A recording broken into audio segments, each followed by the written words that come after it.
Ça va? Ça va quoi?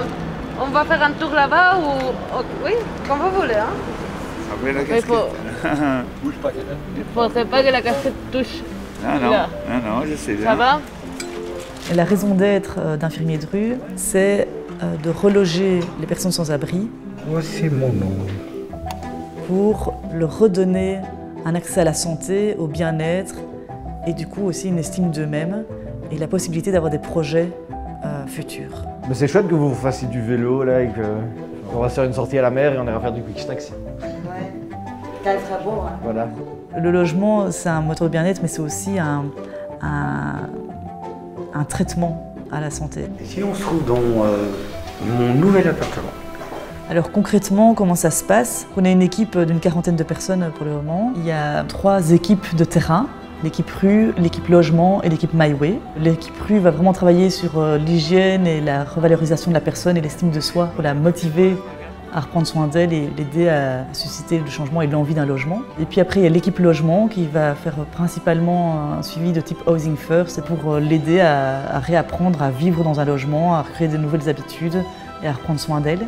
Et puis après, il y a l'équipe MyWay qui va aider la personne à se projeter vraiment dans le futur. Donc là, la personne est déjà stabilisée dans son logement et on voit qu'il y a vraiment des possibilités de créer des nouvelles envies, des rêves. À côté de ça, on a d'autres équipes, dont l'équipe qui va travailler sur le plaidoyer, la sensibilisation des citoyens, des politiques pour vraiment prôner la fin du sans-abrisme parce qu'on en est convaincu et qu'on veut sensibiliser tout le monde là-dessus et en se disant tiens, comment est-ce qu'on va y arriver. On est actif sur Bruxelles et Liège, donc ça veut dire qu'on fait vraiment du travail de terrain à Bruxelles et à Liège. Et dans les autres villes, on donne des formations, on crée des outils de sensibilisation pour vraiment aller dans cette dynamique de valorisation de la personne, d'utiliser l'hygiène comme un outil et le logement comme une solution à la fin du sans-abrisme.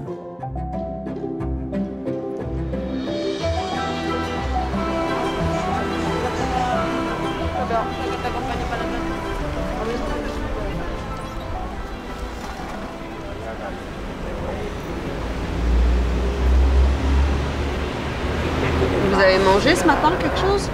Ou pas faim? De l'eau. Ok.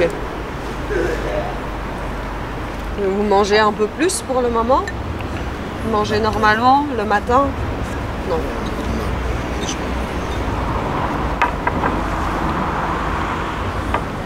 Le moral? Le moral est bon? Oui. Et comment va la famille? Vous avez un peu téléphoné avec votre papa? Ça va.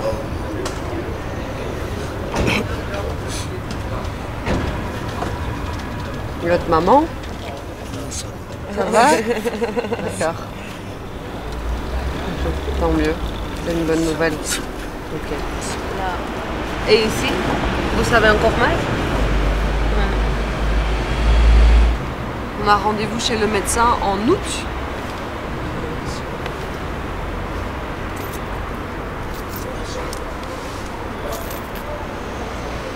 Chez le docteur, on a rendez-vous en août pour la carte médicale.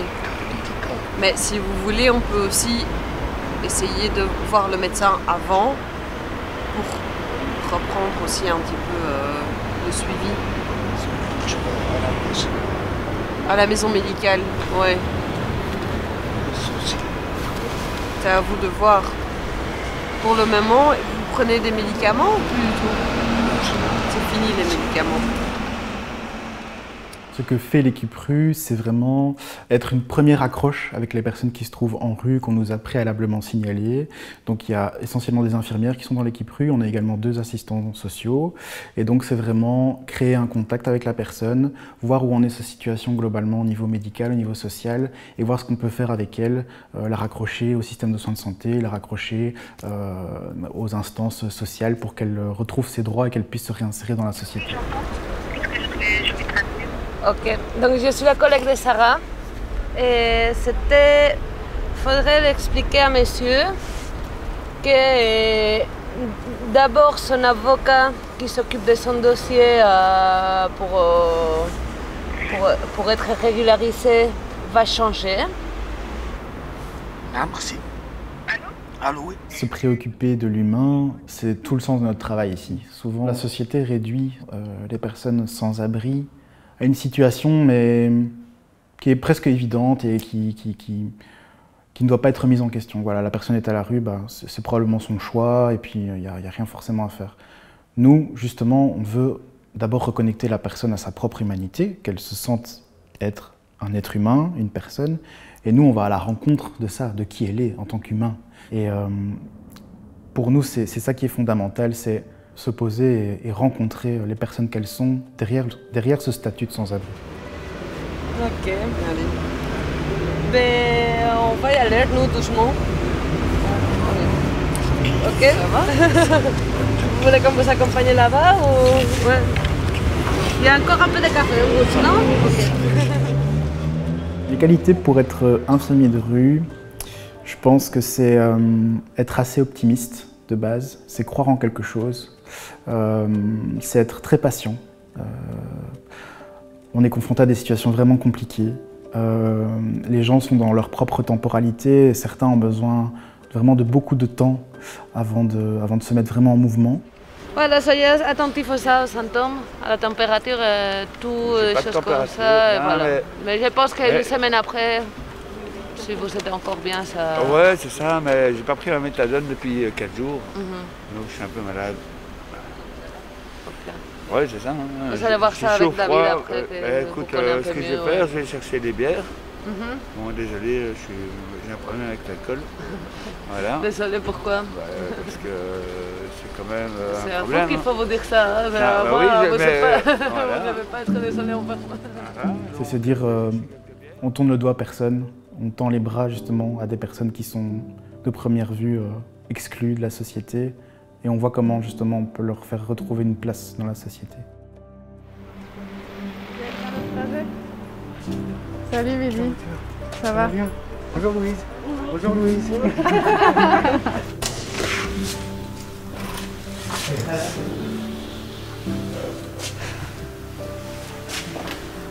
Ah ouais, c'est pas mal. Bien. Ouais.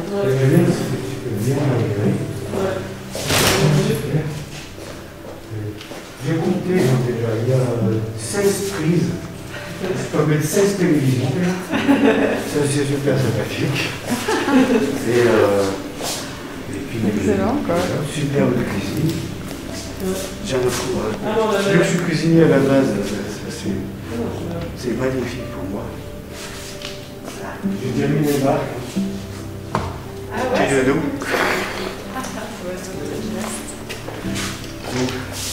Excellent. Donc, du coup, nous, il y a... Ah ouais. Ça fait du bien. Une salle de douche unique. T'as envie de dormir là.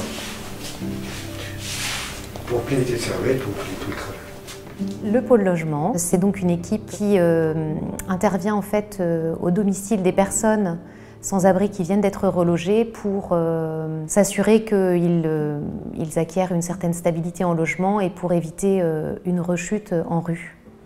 Ici, à travers le logement qu'on vous a proposé, vous êtes dans un programme Housing First. Okay. C'est-à-dire que nous, on essaie de fournir des logements aux personnes parce qu'on considère que c'est une des premières étapes vers autre chose. Et que sans cette étape-là, il n'y a pas beaucoup de choses qui sont possibles. Donc c'est pour ça qu'on fait tout ce travail-là.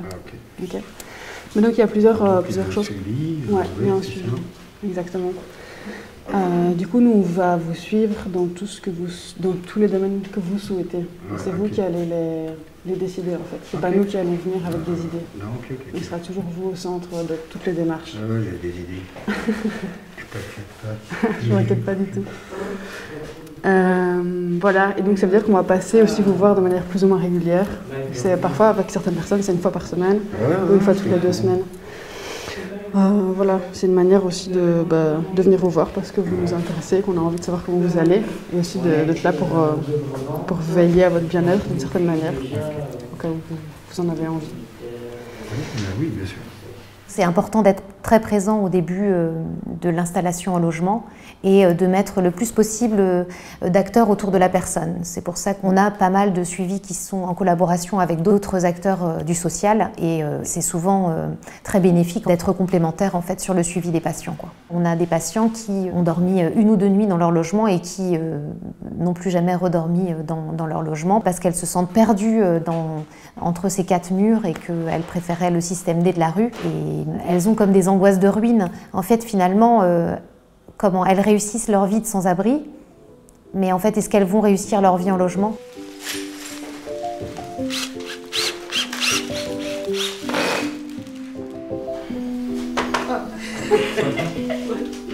Avoir un logement, en premier lieu, c'est la sécurité et le confort que peut assurer un logement. C'est aussi avoir une adresse.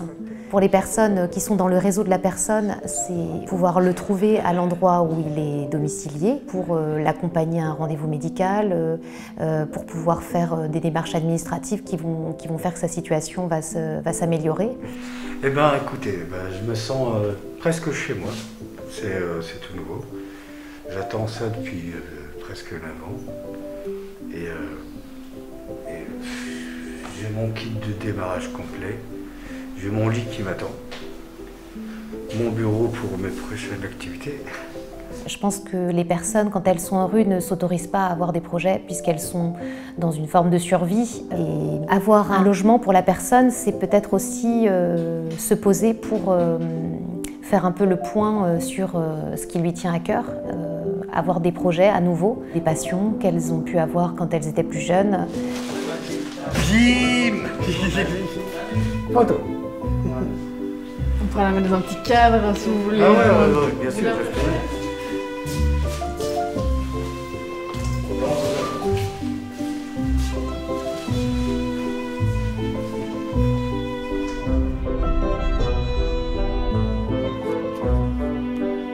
Se sentir bien chez soi. Un droit pour chacun et un défi pour les autorités. C'est quoi pour vous, vous sentir bien chez vous? Pour vous, dans votre logement, c'est quoi le plus important? Mon ménage, mes courses, les courses, mes enfants et mon petit chien. Ah voilà, on y est presque. Mon mari quand même. On y est presque. Les enfants, ça, ils sont plus là, mais alors retrouver un petit chien, ça va être chouette. Avec l'équipe MyWay, on s'occupe vraiment des personnes qui sont stabilisées déjà depuis un certain nombre d'années en logement et pour qui ça se passe vraiment bien. Donc plus vraiment besoin d'un suivi comme on pourrait le connaître avec l'équipe logement, mais d'être un pas supérieur vers une automatisation et vers la recherche des projets plus personnels des personnes. C'est un petit Jack Russell. Ouais, regarde comme il est beau. Attendez, je vais vous lire ici le petit descriptif. Donc je suis active, jouette, espiègle et très affectueuse. Ah ben c'est bon. Donc elle est vaccinée, vermifugée, antiparasite, elle a une puce électronique. Ah elle a c'est besoin d'un jardin, mais vous avez un jardin. Ah bah ouais, c'est bon. On va aussi nettoyer, ce sera pas mal. Les besoins principaux des personnes en logement se situent beaucoup au niveau du lien. C'est quand même toujours important d'avoir justement un peu toujours ce filet de sécurité, cette bienveillance aussi, de prendre justement un moment avec les personnes juste pour discuter, de voir un peu dans quoi elles en sont et pouvoir toujours les accompagner vers l'extérieur. Le but c'est vraiment d'aller vers l'extérieur parce que les personnes n'auront peut-être pas tendance à s'adresser ou à demander de l'aide aux bons endroits et c'est ça qu'on va essayer de travailler aussi, c'est d'ouvrir de plus en plus le réseau autour de la personne pour que nous, à un moment, on ne doit plus être dans l'équation. Moi j'ai l'impression que vous savez ce que vous avez besoin, donc je vous propose que ce soit vous qui fassiez l'appel pour demander, ici Solange a noté deux numéros, donc Stormy et Sky, c'est 2 Jack Russell. C'est où, à quel endroit? C'est Help Animal. Ouais, c'est ça. Il connaît bien. Bonjour madame, moi je vous téléphone parce que ma femme a vu sur internet 2 chiens, Stormy et Sky, mais ce serait pour savoir quand c'est qu'on peut venir les voir. On essaie vraiment de développer les ressources des personnes et voir vraiment quels sont leurs talents, leurs qualités un peu enfouies ou oubliées. Ça c'est Daniel avant quand je l'ai connu. Un bel homme, hein?